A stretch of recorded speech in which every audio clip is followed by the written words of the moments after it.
Este es el hueco de la placa giratoria. La placa giratoria era un trozo de vía que pivotaba sobre ese pivote, ¿no?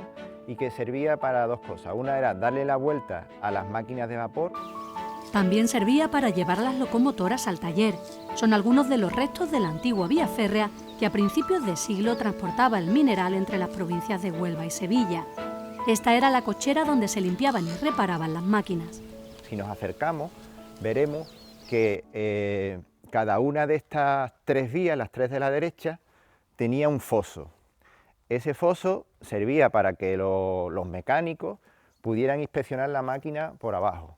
El antiguo taller está en el término municipal del Castillo de las Guardas, en Sevilla, aunque la vía férrea conectaba un territorio mucho más amplio. Lo que pretendemos es, primero, que se proteja el patrimonio industrial que nos ha legado este ferrocarril. Lo segundo es proteger un poco también su entorno ambiental. Y lo tercero, y es lo que le da sentido a esa protección, es que podamos usarlo. Y la mejor forma de usarlo y disfrutarlo es que se convierta en vía verde. ¿Y del radio verde? El radio, vamos a ver. 410. 410, ¿no? ¿Y puedes comprobar la profundidad del pozo? Sí. Varias asociaciones reivindican que todo el entramado de vías ferroviarias mineras de la zona se recupere como vía verde. El trazado principal iría desde Cala, en Huelva, hasta San Juan de Aznalfarache, en Sevilla, con un ramal desde Zufre a la mina de Teuler, otro desde el Ronquillo en Palme hasta cerca de Nerva, pasando por el Castillo de las Guardas, y un tercero desde San Juan a Aznalcóllar. La vía estuvo en uso desde 1900 hasta los años 60. Esta vía férrea se creó para sacar el mineral de las minas de Cala, que está en la provincia de Huelva, hasta sus centros de destino, pero después se aprovechó como transporte de otras mercancías y también de pasajeros, lo cual dinamizó extraordinariamente esta zona que estaba muy aislada. Y se hizo gracias a eso una conexión entre la ciudad de Sevilla y los pueblos alrededor, sobre todo en San Juan, con esta zona minera. La senda se extendería a lo largo de 175 kilómetros y conectaría 17 municipios. Sus alcaldes están totalmente implicados en la reivindicación. En el Castillo de las Guardas es donde se conservan más infraestructuras, como esta antigua estación.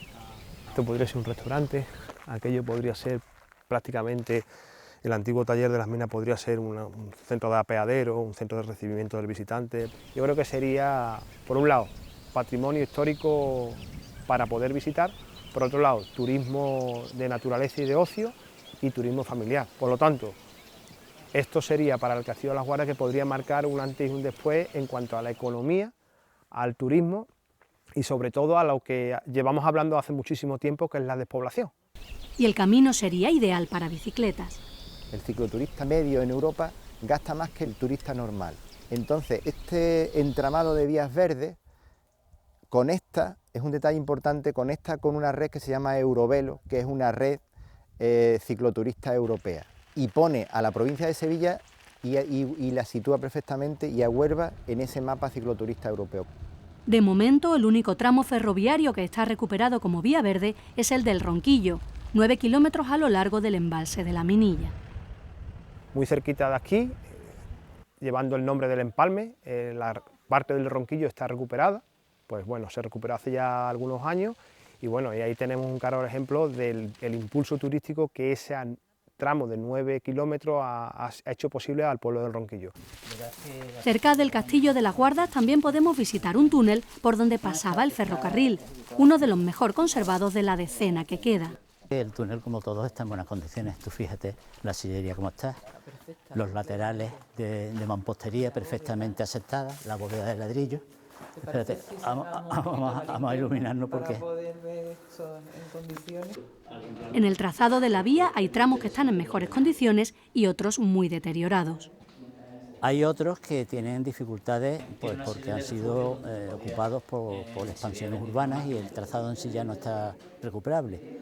Otros tramos han sido cubiertos por aguas de pantano y también son irrecuperables, pero lo más patético son los tramos que atraviesan grandes fincas que han cerrado la entrada y salida de ese camino, aduciendo que eso es suyo y no dejan circular por ellos.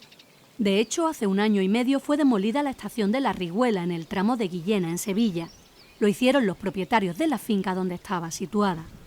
Tenemos el doloroso caso de un colindante a una estación que hace 1 año tuvo a bien, por su cuenta y riesgo, de demoler una estación entera, una de las estaciones más bonitas que había, la estación de La Riguela.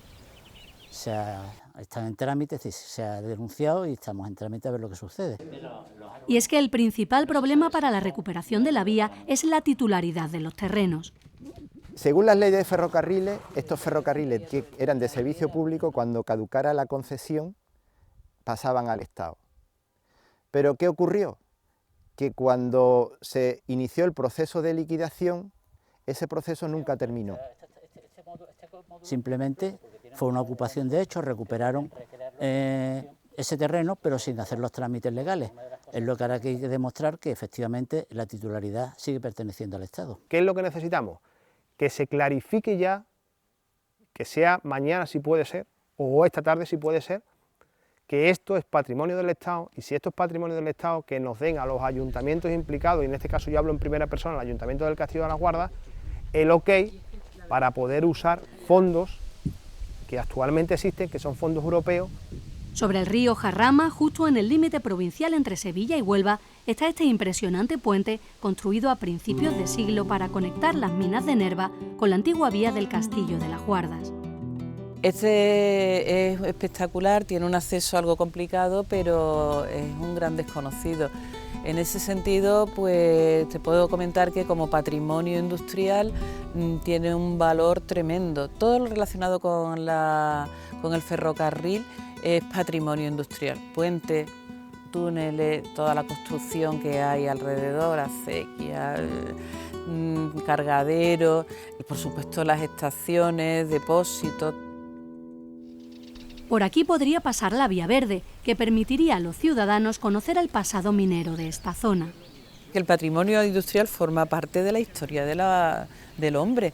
No podemos pensar que el patrimonio solamente es el patrimonio cultural y religioso. La pena es que esto se haya cerrado y que toda la ciudadanía viva no de espaldas, es que directamente es desconocimiento de que exista esta estructura tan interesante, y esa es la reivindicación que estamos manteniendo, que se abra, que se conozca.